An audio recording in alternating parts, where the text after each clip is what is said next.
Madame, Monsieur, bienvenue sur Médiane TV. Du monde de l'entreprise au monde de l'art, il n'y a qu'un pas. Un pas que l'artiste tangérois Mohamed Saïd Chahir n'a pas hésité à franchir. Après des études académiques classiques, une carrière à la banque et en hôtellerie, en 2017, il décide de tout quitter pour se consacrer à sa passion, la création.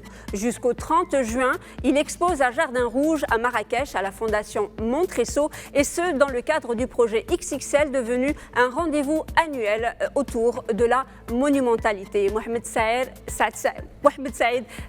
Chahir, bonjour. Merci beaucoup d'avoir accepté notre invitation. Bonjour Ilham, c'est moi qui vous remercie de m'avoir invité dans votre plateau et de m'offrir l'opportunité de parler de ma démarche par rapport à XXL. Merci beaucoup. Alors, ma toute première question, justement, est par rapport à cette exposition. Donc, vous exposez jusqu'au 30 juin à la Fondation Montresson. Parlez-nous un peu de ce projet XXL avec d'autres artistes, notamment Post et Skunk Dog. Skunk Dog. Alors, XXL, comme le titre l'indique, c'est un projet qui questionne un petit peu la monumentalité. On a été approché, Skunk Dog, Poes et moi, pour exposer des œuvres qui font allusion à la monumentalité autour du mythe. Donc c'est un petit peu l'idée globale qui caractérise le projet XXL. Alors moi, je vous raconte un petit peu l'histoire, comment ça s'est déroulé. C'est important aussi de comprendre comment s'est passé ce projet. C'était pas venu de façon directe. Alors quand je suis venu à Jardin Rouge au mois de septembre 2018, voilà, je suis venu pour créer une série de peintures en tant qu'artiste en résidence, pour une première fois qui essaiera de développer son projet et de prendre contact avec l'espace. Donc comme je débarque à Jardin Rouge la première fois, ce qui m'a été imposé, c'est vraiment la monumentalité, la grandeur des lieux. Automatiquement, j'ai pensé à créer des œuvres monumentales qui correspondent aux superficies, à la grandeur des murs. Comme je travaille sur le carton, donc je commence ma première peinture qui s'est étalée sur, je pense, 2 mètres par 2,50 mètres autour de la thématique des super-héros. Parce qu'à la base, mon projet que j'ai mis à disposition de la Fondation, c'était le développement d'une série de super-héros, mais en gros, avec des positions un petit peu décadentes, histoire de faire allusion à notre société d'aujourd'hui. Donc je commence la première peinture qui fait 2,50 mètres par 2 mètres, parce que tellement ça m'a été imposé, cette histoire de grandeur des lieux et tout ça. C'était la première fois d'ailleurs que je travaille sur une série de peintures aussi grandes. Quand je l'ai fini, au bout de la première peinture, je passe à la deuxième, mais en tout petit. Donc ça m'a tellement j'étais dans la monumentalité que ça m'a donné envie de penser à la toute petite taille qui ne dépasse pas 30 cm par 50. Donc je me suis dit ce serait quand même une bonne idée d'utiliser des tout petits formats. D'où je suis allé vraiment vers l'essentiel. Au lieu de peindre un sujet d'un super-héros, je me suis consacré sur un seul personnage décadent, avec beaucoup de chair et beaucoup de gras, mais sans pour autant que je fasse allusion au super-héros, en aucun cas. C'était juste pour savoir ou visualiser le rendu en petit, comment ça va donner, tellement j'étais vraiment inspiré par le petit format en peinture. Je suis revenu au grand format, mais avec un recul par rapport à la série des super-héros. C'est-à-dire j'ai continué dans la même démarche, mais sans pour autant trop mettre, c'est-à-dire les œuvres qui sont venues après, c'est des œuvres qui ont présenté des personnages de la société d'aujourd'hui qui nous marquent, mais moins vêtus et plus exposés en termes de chair, en termes de sensibilité aussi. Donc j'ai mis moins de fringues de super-héros, mais plus de chair dans cette série-là. Alors, je voudrais justement vous reprendre un peu sur la figure du super-héros qui vous fascine, vous l'interrogez à travers votre travail artistique, tout en utilisant un support qui est le carton, tout en utilisant aussi des méthodes classiques, parce que je veux rappeler aussi que vous êtes autodidacte. Parlez-nous un peu de ce rapport, vous êtes dans la modernité, mais vous travaillez d'une manière classique. Comment se fait un peu, comment vous jonglez entre ces deux univers ? Moi, je trouve que le contraste peut être super intéressant dans le sens où, effectivement, quand vous me dites le support, il est très plastique et très contemporain, qui est le carton que je travaille, que je prépare avec la colle blanche. Mais quand je passe à la peinture, c'est vraiment une peinture classique que les anciens maîtres ont essayé d'aborder et que moi, j'essaye de reprendre à ma manière.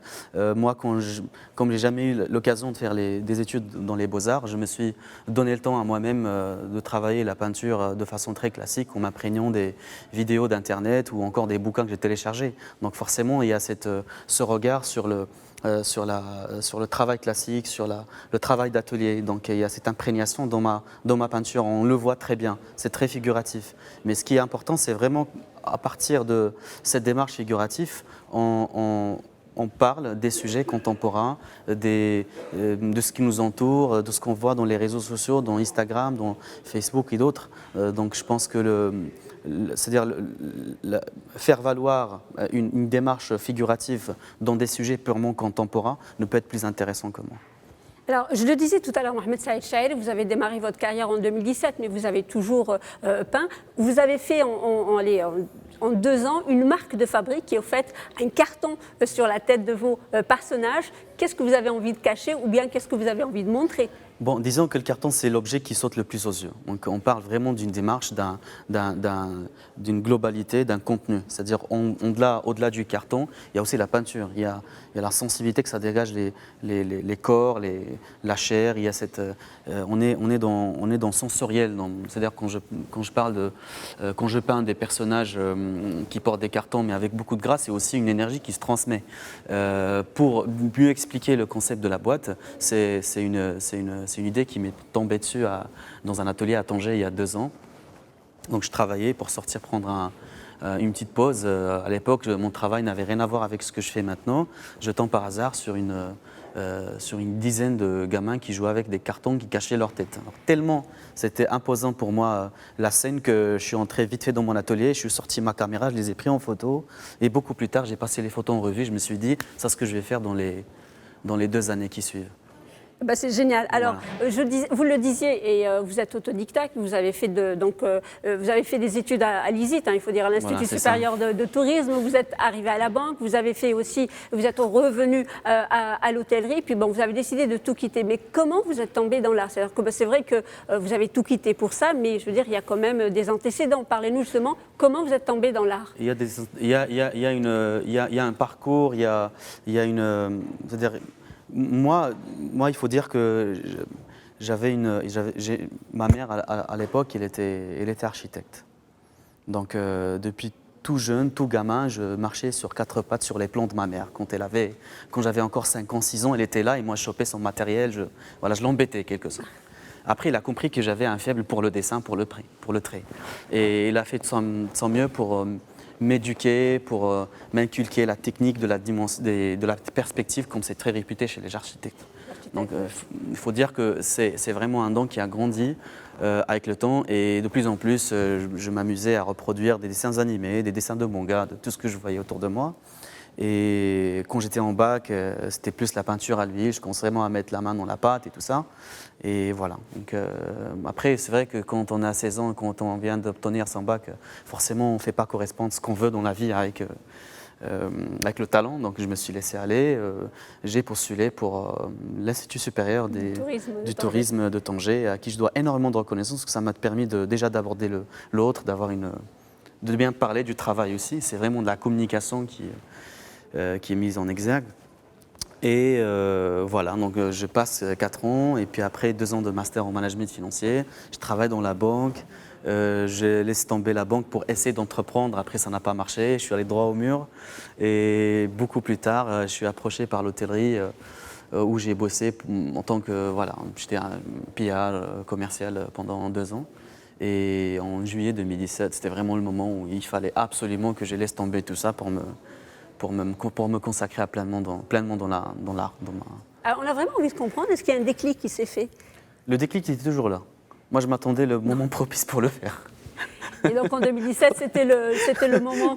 En 2017, c'était vraiment l'année où je ne pouvais pas aller plus que ça.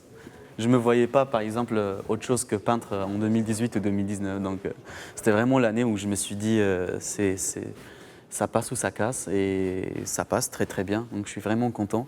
Et après, il faut dire que j'ai aussi fait valoir mon parcours professionnel de la banque et aussi d'hôtelier pour essayer de comprendre comment ça se passe dans la société, quels sont les enjeux, d'avoir une réflexion qui est plus objective, portée sur la société.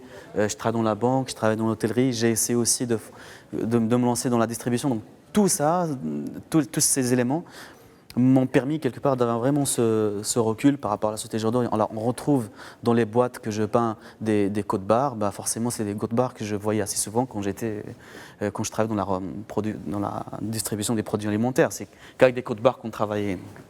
Voilà. Merci à vous, Mohamed Saïd Chahir, d'avoir répondu à nos questions. Merci à vous, chers téléspectateurs, d'avoir suivi cet entretien. Restez avec nous, l'information se poursuit sur notre chaîne.